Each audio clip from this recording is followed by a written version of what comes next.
Ferawati 39 tahun terkejut bukan kepalang saat mengetahui uang 200 jutanya raib dalam rumahnya. Korban Ferawati baru sadar setelah mengetahui rumahnya di Jalan Mujahidin, Lorong Soak Bato 2, Kelurahan Talang Semut, Kecamatan Bukit Kecil, Palembang, ternyata dibobol maling. Aksi pencurian tersebut baru diketahui oleh korban pada Senin 21 Agustus 2023 sekitar pukul 5.30 waktu Indonesia Barat. Saat itu korban masih berada di rumah. Uang 200 juta hasil jualannya itu dibungkus dalam plastik warna hitam dan diletakkan di ruang tamu. Saat dirinya hendak berangkat ke toko, uang tersebut sudah tidak ada lagi dan korban sadar setelah melihat pintu depan sudah dibobol pelaku.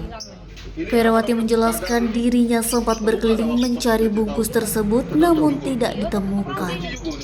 Ferawati berharap dengan laporannya tersebut pelaku bisa ditangkap dan mempertanggungjawabkan perbuatannya. Sementara laporan dari korban telah diterima oleh petugas piket SPKT Polrestabes Palembang dan melakukan olah tempat kejadian perkara.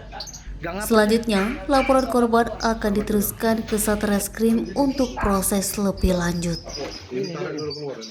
Denny, Sumek.co melaporkan.